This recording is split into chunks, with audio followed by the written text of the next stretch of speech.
Okay, so in this next part of the lecture I'm going to start talking about some of the genetic phenomena that are associated with genetic damage in tumour cells and how we can visualise or analyse that type of genetic damage.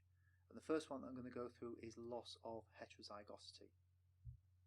So firstly, loss of heterozygosity is a phenomenon that is observed in cancers wherever there is a deletion.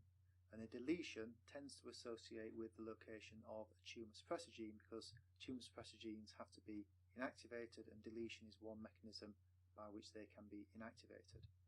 Now, the reason we call it loss of heterozygosity is because for most genetic locations we are heterozygous. We have one allele from our mother, one from our father, so we can say that we are heterozygous for the majority of the genome. And one nice way of analysing whether we are heterozygous is by looking at microsatellites. Now, microsatellites are short repetitive sequences of DNA, often things like CA repeats and TA repeats, and these vary within the population. So you can have a inherit for one particular locus 10 CA repeats from your mother and 7 from your father, and therefore if you PCR across that particular genetic location, you'll have different length PCR products which we can visualize on a sequencing gel. So this experiment is analyzing loss of heterozygosity in some ocular tumours. So if we take this example here, this is a particular patient, SOM147, that means Sheffield ocular melanoma, patient 147, and that's the patient's blood. So this is the constitutional DNA from the patient, and there are two different alleles, a large allele and a small allele representing different CA repeats, and these are sequencing gels, and these bands are separated by 2 base pairs. So that's the allele and that's the other allele, and this is what, 2, 4, 6, 8, 10, about 12 base pairs largest. So this would be maybe have a repeat of 6 CA repeats, and this would maybe be 12. So if you're not familiar with microsatellites, I strongly recommend you look them up. The microsatellites have little codes as well. They're peppered throughout the genome. So D3S 1478 it's a dinucleotide repeat, so either a TA or a CA repeat on chromosome 3, and it is one of at least a few thousand that are known to be present somewhere on chromosome 3, which is what I was analysing. So here, this patient is heterozygous at this particular location. The tumour is homozygous, as in there's this allele here, but this allele is missing. And the reason this allele is missing is because this tumour has lost a copy of chromosome 3, or at least lost the region of chromosome 3 where D3S 1478 resides. Okay, so this is data from 2 different dinucleotide markers. This is D3S 3525 here, showing loss of heterozygosity there, and this is a different tumour. And this was actually done as part of a study to map deletions across chromosome 3 in uveal melanoma, because what I was trying to do here is try to locate a tumour suppressor gene. We didn't know what it was, we just knew that somewhere on chromosome 3 there must be a tumour suppressor gene, and I'd pinpointed its location to a region of about 5 million base pairs up at the top end of chromosome 3. So this is how I managed to do that, by looking at lots of tumours and looking at where there were deletions as exhibiting loss of heterozygosity and where there was retention of heterozygosity, and somewhere between this marker and this marker we found that these deletions overlapped, therefore the gene probably lived in that region, and then subsequently the group used a whole genome sequencing approach and identified the BAP1 gene somewhere between these 2 markers. So loss of heterozygosity is something that can be used for searching for the location of tumour suppressor genes. Okay, the next concept after loss of heterozygosity that I want you to understand is the mutator phenotype, and this basically describes a cell which has got an enhanced mutation rate. So normally cells will undergo mitosis and make about half a dozen mistakes during that DNA synthesis, and subsequent mitosis. Cancer cells might have a mutation rate 100 times higher than that.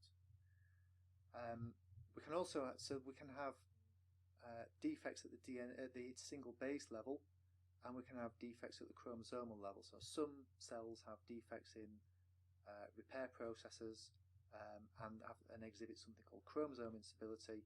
Others have microsatellite instability, where you get accumulation of genetic damage at repetitive sequences and lots of mismatched DNA and lots of micro deletions. Now, all of these things contribute to the mutator phenotype, and it's that lack of genome integrity that causes the cancer to develop. So first I'll show you some examples of chromosome instability, and this is a simple karyotype from a tumour cell. This actually comes from a uveal melanoma. Uveal melanomas, as I mentioned with the chromosome 3 deletion mapping study earlier. So this is one from one tumour that I analysed, and this is what I would consider a really simple karyotype. So by performing cytogenetics, by culturing the cells, stopping the cells in metaphase, fixing the cells and applying them onto a glass slide, and then staining up the chromosome bands, we can visualise each individual chromosome, and then we just Photoshop them into this nice arrangement. And what you can see is this particular tumour has gained lots of chromosomes, so 2, 5, 7, 8, 9. There's something structurally going wrong with chromosome 10. Lots of chromosome gains, the odd chromosome loss, so there's loss of a sex chromosome here. This is what I would consider an incredibly stable, simple cancer karyotype. It looks really, really abnormal, but for a cancer, this is really quite a simple karyotype. This is what I would consider to be a slightly more complicated karyotype. This is using something called spectral karyotyping. So we generate a metaphase spread on a microscope slide, and then we stain up each individual chromosome with a different colour, and then we can work out what is going on. It doesn't give precise banding patterns like on a standard karyotype,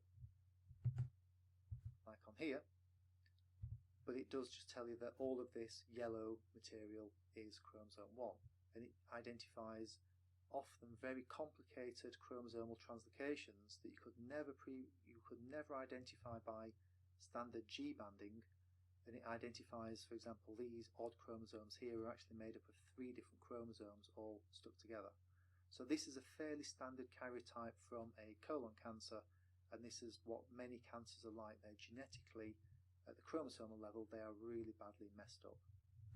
So just looking at the chromosomes, it tells you that they are genetically damaged, but it often doesn't really tell you which genes are affected. You have to then start doing molecular approaches and doing that type of loss of heterozygosity study, because in this particular karyotype we know that somewhere up here there's actually a defect on chromosome 3. It's just too small to see it at the chromosomal level, but at the molecular level that was quite readily detected by doing loss of heterozygosity studies. So karyotyping is very, very low resolution. It just illustrates there's something catastrophically wrong with the cell. So at the molecular level, we can identify genetic phenomena which are present in cancer cells associated with a mutator phenotype, and one of these is microsatellite instability. Now, I mentioned microsatellites on the previous slide. I used them for my loss of heterozygosity study. So microsatellites are these short repetitive sequences, typically of 1 to 6 nucleotides. So you have in the middle of an intron or introgenic region, you get a run of TAs that don't really seem to do anything. Sometimes it's CA, and they are variable between individuals. So within the population, different people have different number of TA repeats, and then you can perform PCR and see those different length alleles as seen here. Now what I'm using them for here, rather than for deletion mapping, I'm using them to find out if the cancer cells have an inbuilt inability to replicate repetitive DNA. Now DNA polymerase has real problems copying long stretches of TA repeats, because the DNA can form hairpin loops and basically result in either loss or gain of a few TA repeats upon DNA replication. And the same thing can happen with CAG repeats and other repeats.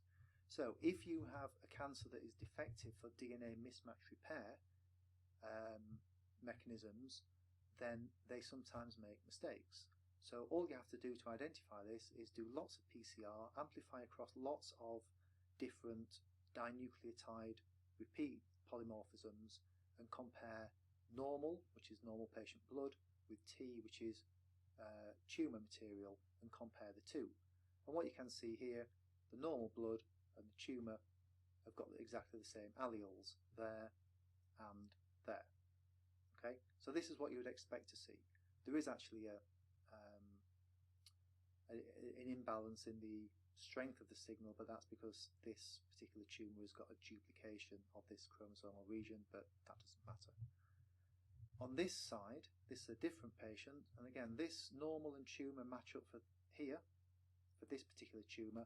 This tumour is a different one, and there's the normal, and there is the tumour, and you can see that this allele that's present in the normal blood has expanded, in this case by 8 base pairs. It's a tetranucleotide repeat, and this shows it's a dinucleotide repeat. It shows an unstable allele that has gone from this size to this size, and this can only really happen if the tumour cell has a defect in the DNA mismatch repair enzyme. So in this study, what I showed is that this phenomenon is actually incredibly rare in those uveal melanomas that I've been working on, but they are actually very, very common in colon cancer. So if you find colon cancers, tends to be colon cancers with normal-ish looking chromosomes, they tend to have really bad DNA at the molecular level, and this is down to DNA mismatch repair defects. Now, the reason that DNA mismatch repair defects are oncogenic and drive tumour growth is nothing to do with those microsatellite markers themselves. They are irrelevant bits of DNA that have no bearing on gene expression usually. They are just easy visible markers for the phenomenon of mismatch repair. Where it really matters is where genes have mononucleotide tracts within them. So 3 key tumor suppressor genes, BAX is one of them. This is a pro-apoptotic gene, and it's got 1, 2, 3, 4, 5, 6, 7, 8.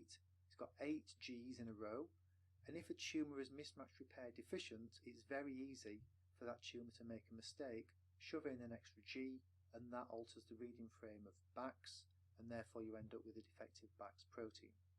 Similarly, MSH6, which is ironically a mismatch repair gene in itself, it has a run of 8 Cs, and you often get an increase or a decrease by 1 base, and again you get a frame shift mutation. And the same thing happens with the TGF-beta receptor type 2. You've got a run of 10 As, which evolutionarily is ridiculously daft to a tumour suppressor gene. TGF-beta is an anti-proliferative growth factor. If the receptor becomes defective, cells stop listening out to that growth factor, and therefore they grow uncontrollably. So if there's a frame shift mutation here, the TGF-beta receptor is defective, and the cancers start to proliferate really quickly. So this tends to be the oncogenic effect of a mismatch repair defect. The oncogenic effect doesn't come from the microsatellites shifting themselves. They have very little bearing. These are mostly in introns and between genes. The thing that really matters is when those things like mononucleotide tracts are present within the coding sequence of genes. Now, there's some other genetic phenomena that can result in an enhanced mutation rate, and one of these is a fairly recently identified enzyme called APOBEC. Well, it's fairly recently identified as being abnormal in cancer. APOBEC is a normal functional enzyme which deliberately mutates our DNA. That sounds a bit daft, but it has a specific role. It does this where we have what we call somatic hypermutation of immunoglobulins, which are our antibodies. And to allow antibodies to become as variable as possible and to recognize as many different epitopes as possible, APOBEC can mutate the immunoglobulin genes to give a better variety of epitopes that can be detected. the same gene can become overexpressed in cancer, and in doing so, it starts to randomly mutate our own DNA. And this results in an elevated rate of C to T mutations. Now this enzyme has different versions of this enzyme have another role apart from the immunoglobulin thing, is to also mutate cytoplasmic DNA that you would find in viral infections as well. So this is a really important enzyme as part of an antiviral response. So this here just shows what can happen when cytosines are converted by deamination. Now, cytosines can easily be deaminated to uracil, and 5-methyl cytosines that you get in areas of methylated DNA can easily be converted to thymine. So this is something that often happens, and then these are often corrected by DNA repair processes. If you have a vast amount of cytosine to uracil conversions and they are not repaired, that can result in altered mutations once this DNA is then replicated, which will be explained on the next slide. So APOBEC, and there's a whole family of APOBEC enzymes. They are cytidine deaminases, and they convert cytosine to uracil, and if they are overexpressed, you get vast amounts of cytosines converted to uracils, which can overwhelm the DNA repair processes. And this is sort of explained down here. You've normally got a CG pairing. If that cytosine becomes a uracil, that becomes a UG pairing. If that doesn't get recognized by DNA repair, then you end up with this uracil being copied at the next round of DNA replication, and that will happily pair opposite an A, and then at the next round you end up with this being replaced with a T, or maybe DNA repair recognizes that this uracil shouldn't be there. You end up with a TA pairing. So the process goes CG pairing, the C becomes a U.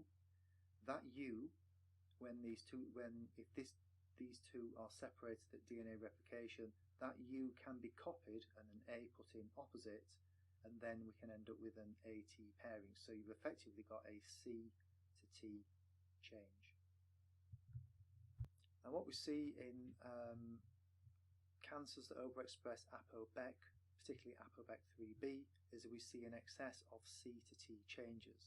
And these are what are called mutational signatures, and look at every possible change, every possible genetic change for every possible combination of A's, G's, C's and T's. And there are certain genetic signatures which are commonly seen when APOBEC overexpression is present. And it's a good idea to have a look at this, which is the Cosmic Signatures webpage.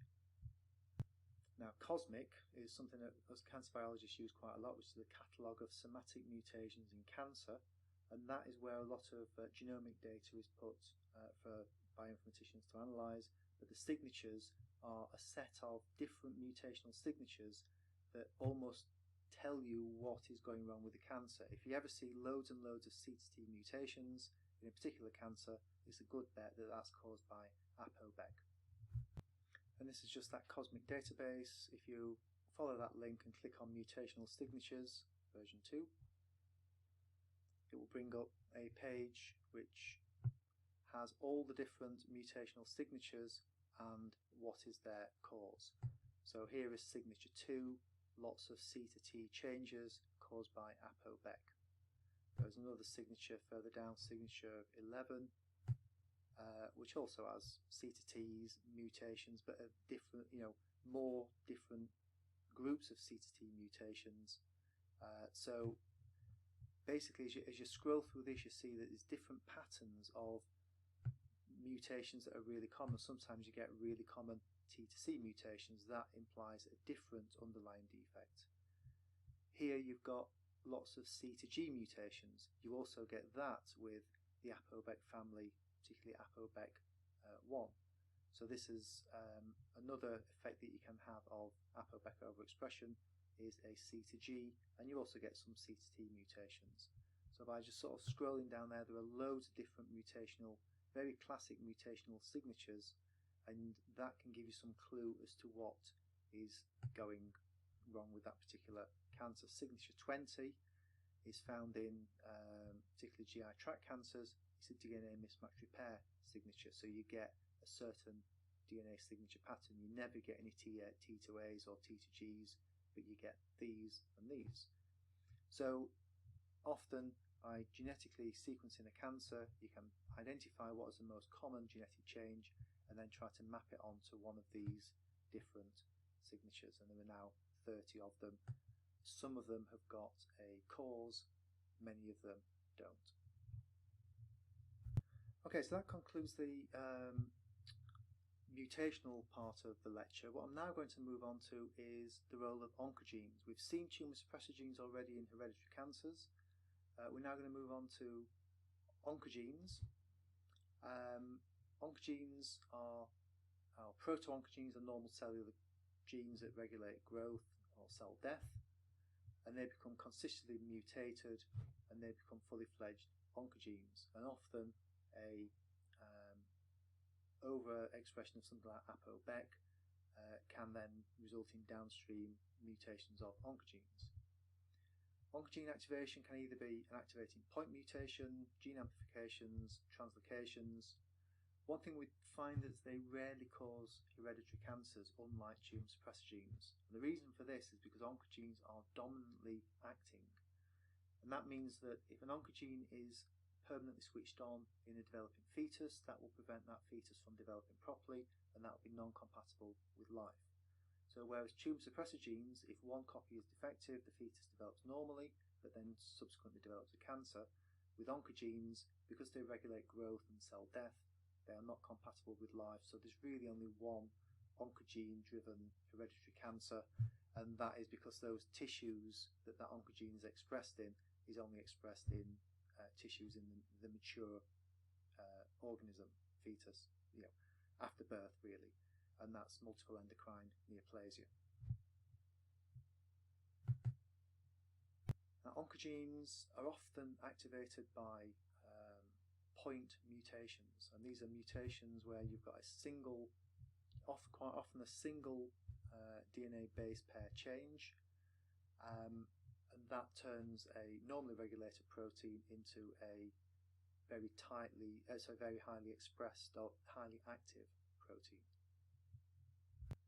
So this slide shows sort of the function of many key oncogenes, and they tend to be associated with growth factor receptors.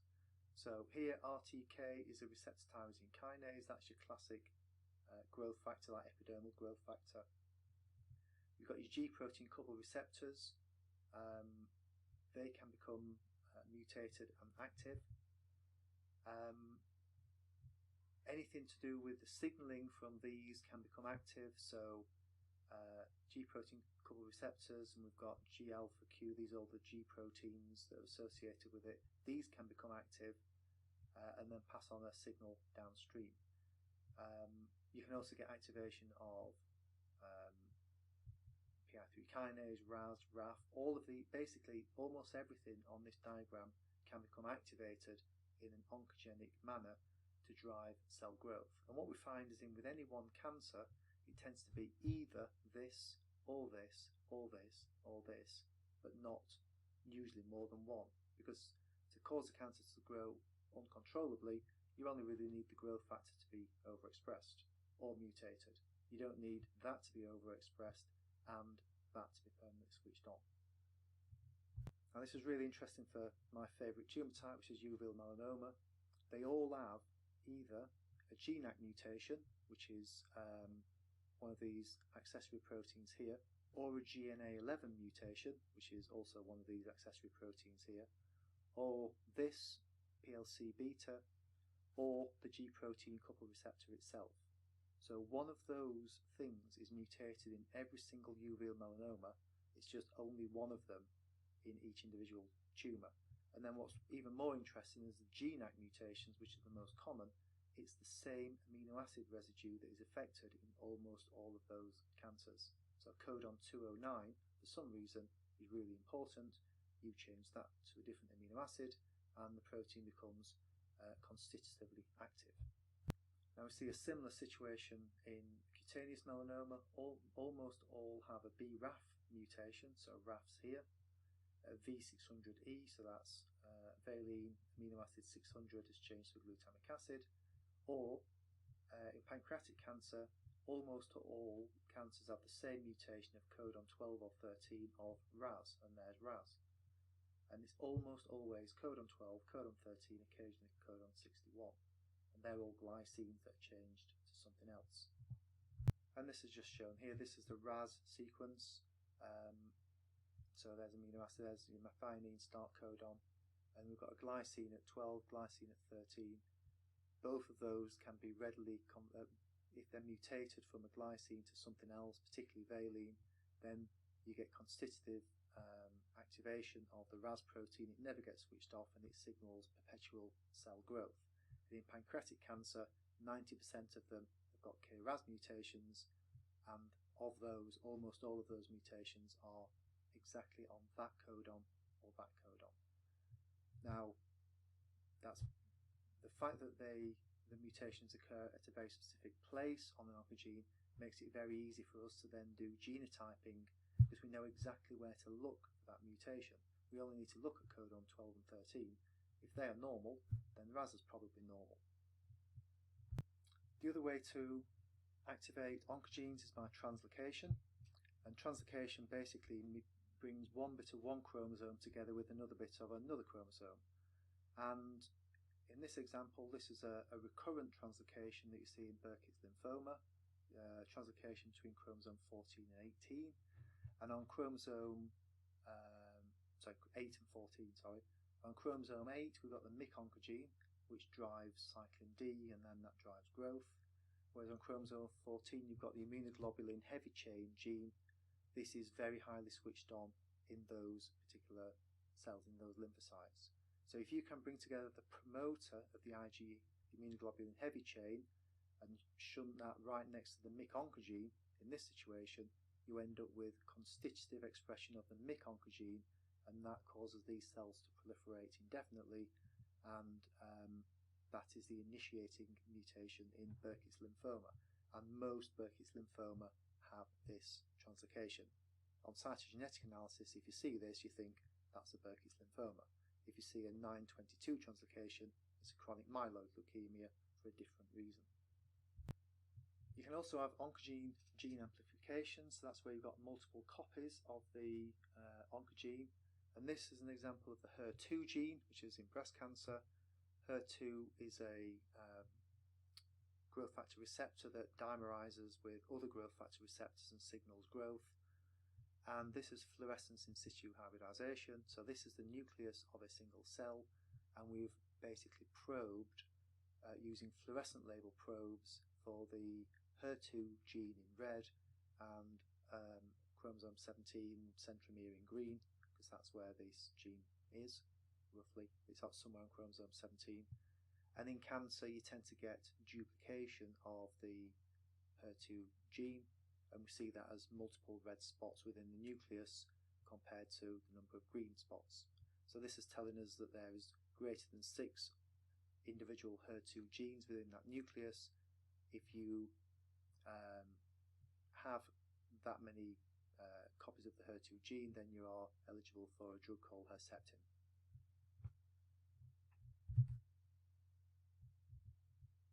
Okay, so we've covered a lot of genetic concepts in there, and there's a bit of tumour biology thrown in. From a human genetics module point of view, the signalling pathways themselves are not the important thing. The most important thing is understanding the genetic concepts. So, the concepts that you must understand is somatic mutations versus hereditary mutations. You must be able to understand Knudson's two-hit hypothesis. You must understand mechanisms that drive the mutator hypothesis. That can be APOBEC, Microsatellite instability. You definitely need to understand the concept of loss of heterozygosity and why we use it for looking for tumour suppressor genes. You certainly need to understand Knudson's two-hit hypothesis and its role in tumour suppressor gene driven hereditary cancers. And then oncogenes, it's the mechanisms of activation that I'll be particularly interested in, rather than the signalling pathways. Okay, that's probably more than enough for you.